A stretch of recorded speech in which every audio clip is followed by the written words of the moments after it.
Today I'm here today, and I'm here to talk about immigrant, us, immigrant, advanced deportation, providers. How can we protect our kids? How can we as providers now,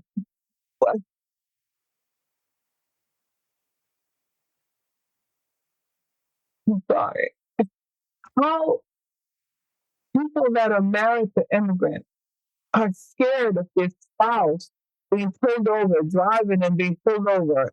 That's not documented. But you guys know, even if you're not documented, you could have a driver's license, right? And that driver's license comes with something to let them know that you're not documented. So people are scared of their husband, their wife being pulled over and not having papers, right? They're scared that they may not see their spouse again. You and your husband, it's hard. It's very documented and not as easy as you think it is. It's a process. I'm like, who knows the process? I've never been through it.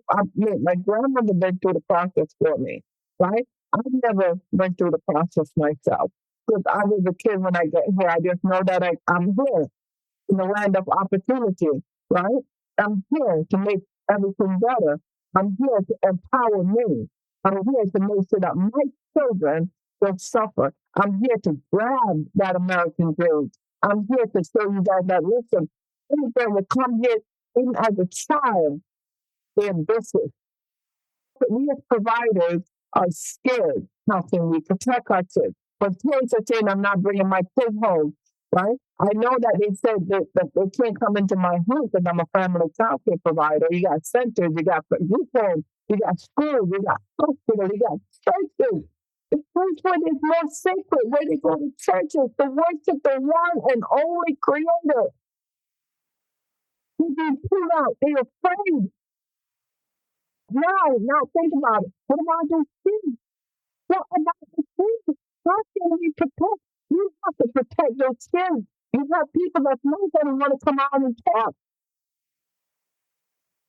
They're not going to want to come out and talk. They're not going to want to come out and say anything. They're afraid. I did an interview before. And when I did the interview, there was a guy. He was so afraid because he works to send money back home to his family.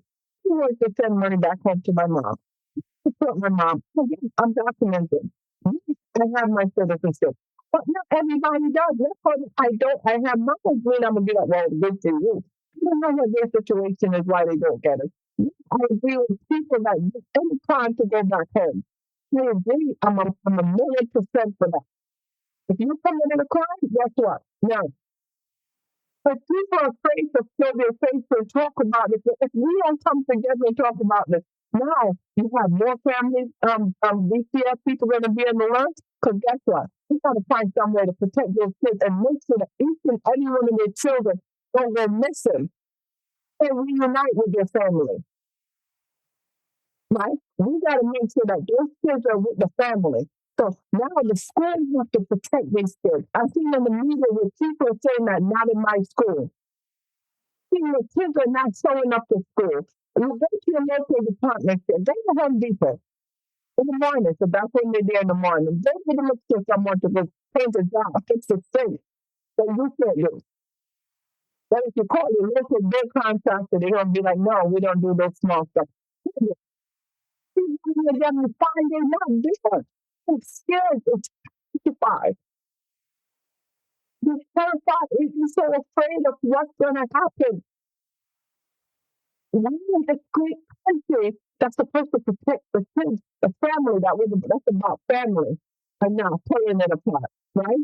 Because if we take those children, whether the dad is undocumented, whether his mom is undocumented, or whether both of them is undocumented, guess what? You send them back home.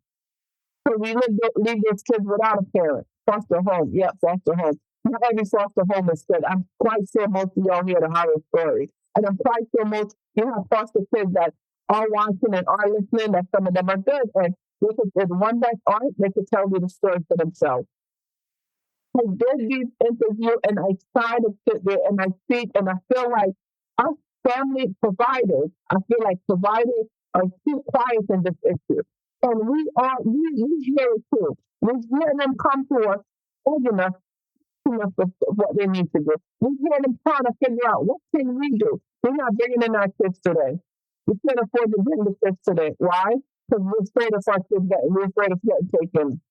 So then we have to sit there and do what we have to do. I have kids that I watch 12 hours, 13 hours. Because mom has to work just to survive.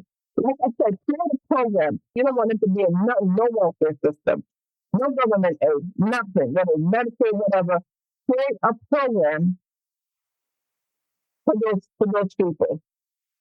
Give them working papers, right? Give them their working papers so they can work. When you give them their working papers, then at least they work. I know in England, they have a program where they send them for your documentation, they send them for your paper. What they do, they give it to you like every year. I don't know, every 2 years, I'm going there so I find out more, right? So when they do that, they give it to you and then you have to send it back into them. You have to keep sending it and you have to be in a job so that you never, ever take anything from the government. Well, implement that here. They never take a penny from the government. Your family, your wife, your kids, until the kids become of age and do whatever they want, then that's them. But until they're young, they never take anything. If that's what you want, you say that they're not making the country better. Indeed, I'm agreeing. Yes. You know what? Because when we was younger, right? You go to McDonald's. Now they still can't go to McDonald's and get any job anymore. So they fill out application. I'm agreeing that you're saying that kids need their job back. American back their job. Because when I came here, way back, you go fill out a job application, you summer application, you after school application, you're able to work. So you have less kids on the street. And that's video game. They have video game back then. I don't know what kind of video game, but they have. I never had one. But I still have one because I'm always working.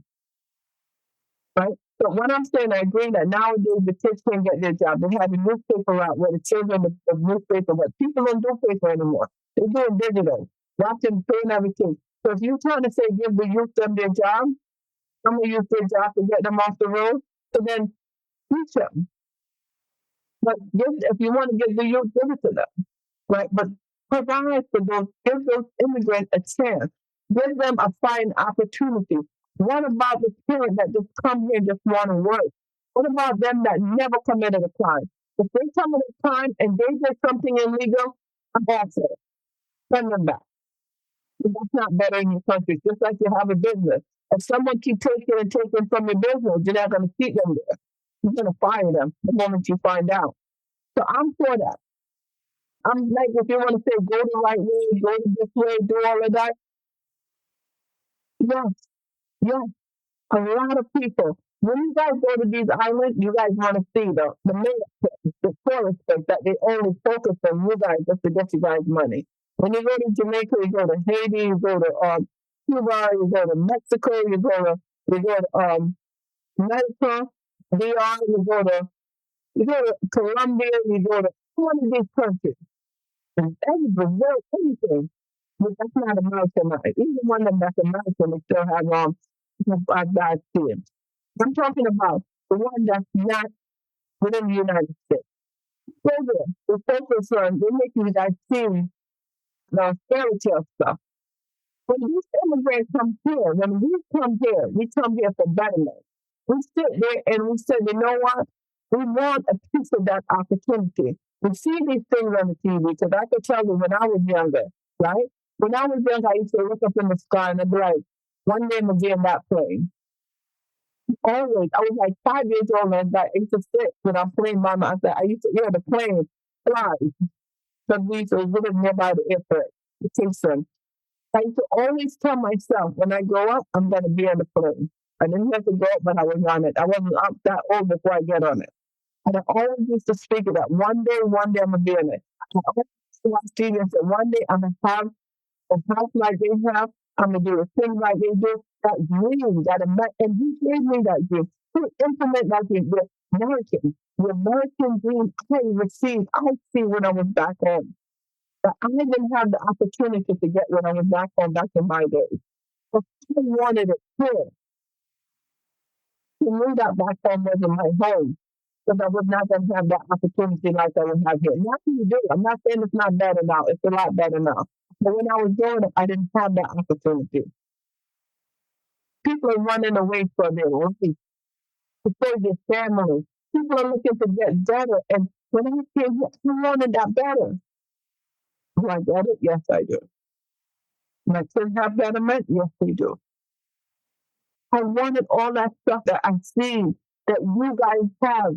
I wanted it and I wanted to work for it, not ask for it, not beg for it, not steal, not kill, not prostitute. Not, and you know, the prostitute, they did it, that's their body. They do what they got to do. But I wanted it and I worked for it.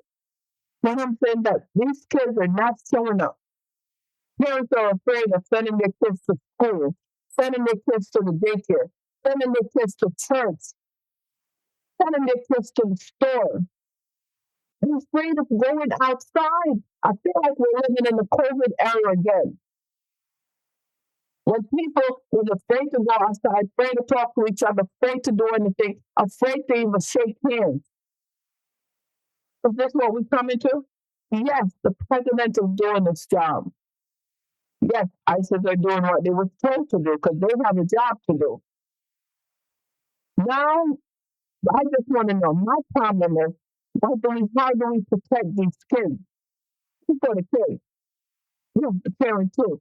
I'm for the parent and I'm for the kids. How can we as providers protect these children? What do we have to do to protect the kids, to let them know that, listen, we're here for them. We're going to do what we got to do. Now, people are calling me, asking me, how can you help? How can I protect my kids? The cry, the tears, the sadness I'm hearing.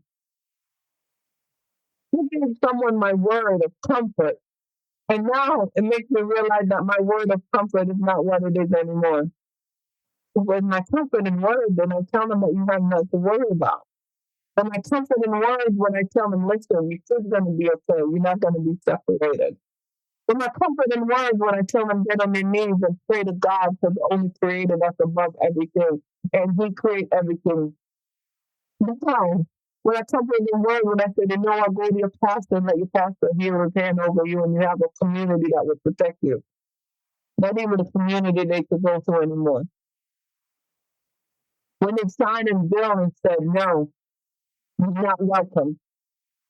I'm not saying come in here, crossing the border, everybody get there, going to vote, swim. I'm not saying come in here illegally is right. But a lot of people are running to save their life. And because of not knowing how to go about it. And even if you go about it the right way, and you know people back home, they spend thousands of dollars just to get a visa application. I'm going to try to put the visa, the requirement for the visa application, just to apply for a visa to get to this country. And even when you have it, they still tell you no. And then people just want to better. Right back home, I'm going to also put how much they made an hour in Jamaica, right? How much one makes an hour in Jamaica? And you tell me, if you have to work that and how much you make here, what you got to do here, if you wouldn't do what you have to do to come to this place to better your kids, right? So that's what I'm saying. People come here for betterment. People come here for their family. People come here to save their life. People come here because back home, up in this country, it's bad. You can't walk. You can't talk. Like I said, you guys see the pretty section. Even the pretty part that they pretty, they wouldn't believe the fairy tale area that they have for y'all. It's 100% safe. You tell them when you're going to the tourist there. Don't go over here because it's a mistake. Once you step outside the tourist section, this is when we can't protect you. Now, can you imagine that someone that living in that day, everyday life that want to get out? Imagine that. Imagine kids living in that life, everyday life that want to get out. And come to a place where you know that you're supposed to walk free. Come to a place where you know that, listen, they say that things are going bad. Yes, they say that things are going bad. It's a sit and I to protect my kids. My kids, I know my kids are safer. It's a place where you have that all taken away. Just for you to sit there and say, okay, then no, can't have this. But I want you guys to realize that not all the immigrants are bad. We work for what we want. I remember when I went to the Barbados, right, for example, and we got Jamaican over there that worked in. And I think, don't quote me on it. I think the lady said they make $250 a week in between hotel and they work like 10 something hours. Enough.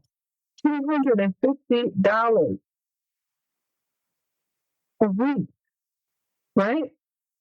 So I'm saying if you sit there and working $250 in Jamaica alone, $250, you see how you can survive on that. In Jamaica, right? The minimum wage in 2004, 2024, the minimum wage in Jamaica is $15,000 per week for 40 weeks. You know how much is that for United States money? $97.71. You're working 40 hours. You're only getting $97.71. And then imagine in Mexico, the cost is $278.80 Mexican peso per day. That's $287.78.80 peso per day. That's what they say. In the northern border area, you make more. Because 200, and I don't know if that's more than Jamaican money. I don't know. So the average Mexican roughly around $350, 350,000 per year. When it's converted to the United States amount, that's remembered 17,000 each year. 17 cents less than Jamaica.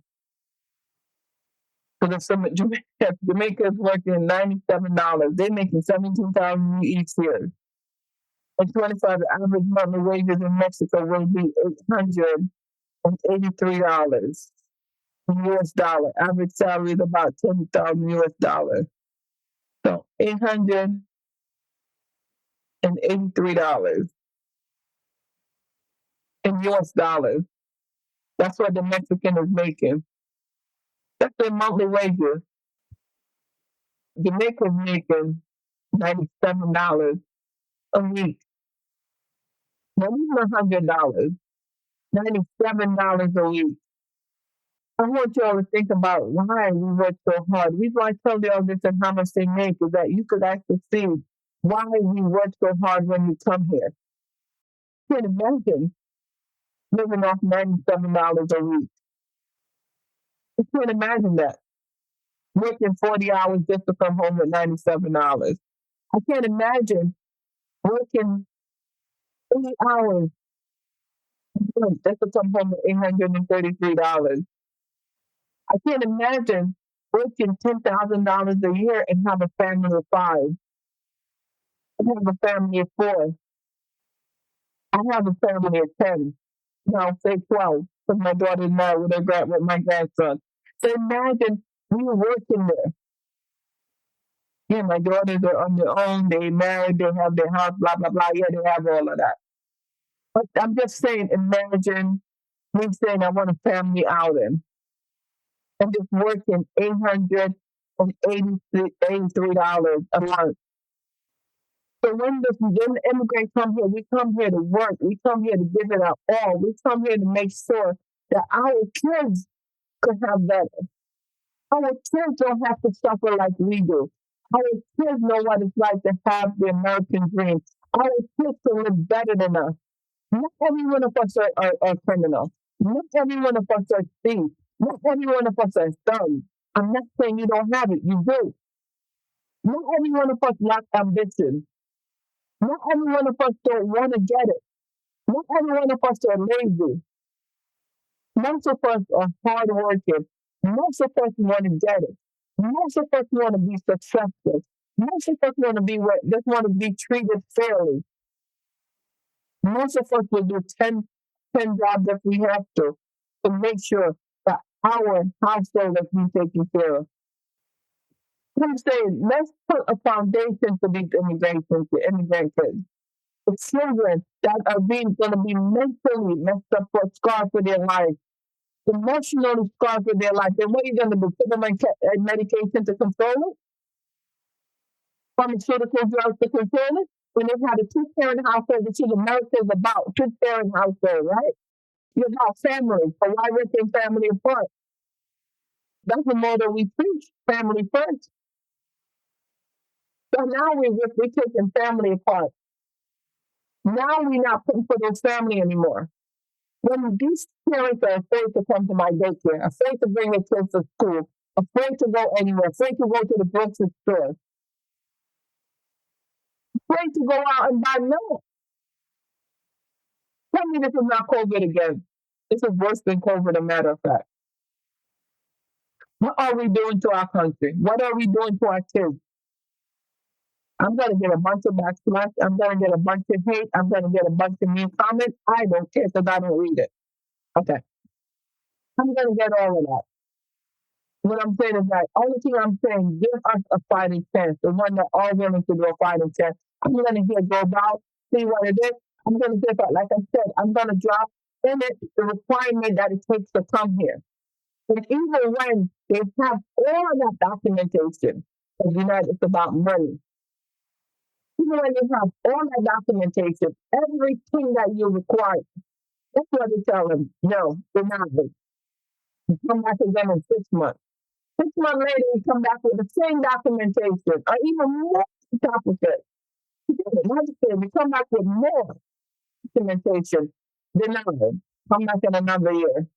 Another year, come back with the first documentation that you had, then you get approved. Maybe you get approved, maybe not.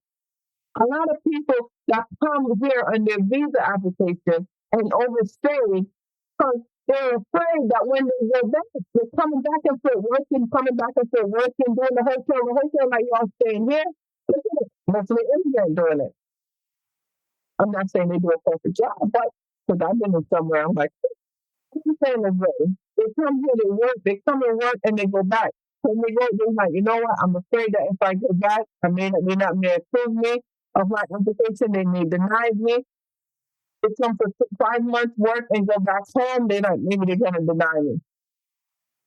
So I'm afraid. So I'd rather take the chances and stay instead of go back. Then they have their kids, they have their family, they're working, and then this is what we look after. Those babies come into our home. And those babies are now losing whether the mom or the dad or dad and mom. Now those babies have to go in a foster care system that we know for a fact that's not 100%. Not everyone that does these foster care does it for love. So we need to come together and protect these children. We have to find a way how we could do it. And if anyone has some idea how we could work together, how we can tell a provider, what advice we could get to these providers, advice we could get to these parents, anything that you have that you said, I don't care if you're in the United States, outside the United States, even across the river. If you have something to share with us, please don't hesitate to get in Childcare Challenges podcast at gmail.com. You want to be features on this so we could talk about what's going on. We can talk about comfort and work, what we can do, because these children are going to need mental health. They're going to need psychological help, emotional support. So we as providers, as educators, as teachers, as pastors, as preachers, as janitorials, as the supermarket, whatever, we as a community have to come collectively to protect these kids. We have to come together to protect these kids, to say them that, listen, we're here for them. Anyone whatsoever, if you have a part, any idea, anything, any comfort and words for the listeners, please, you're welcome to share it. If you're negative, I'm not doing it. But what I'm saying is that let's come together. Let's find out how we can help these immigrants. Like I said before, go to your local Home Depot. Even when people are fine. Local hardware store, go to Lowe's, go to anyone. What you do is find someone, one of them to help you out. Go to the local product store. They would pick up cans. You would go to the one where they return cans and see how much of them you find returning cans out. You guys gonna see how much we put into this country. Until then, thank you for listening to Childcare Challenges podcast. Please like, share, and subscribe.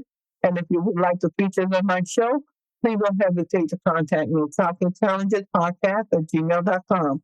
And again, I'm here and I would like for any advice you guys have, any help that you guys have to help out people, please let me know. Please help me. Please help these people. Let's hope that we can come together and there's something that we can do to stop what's going on.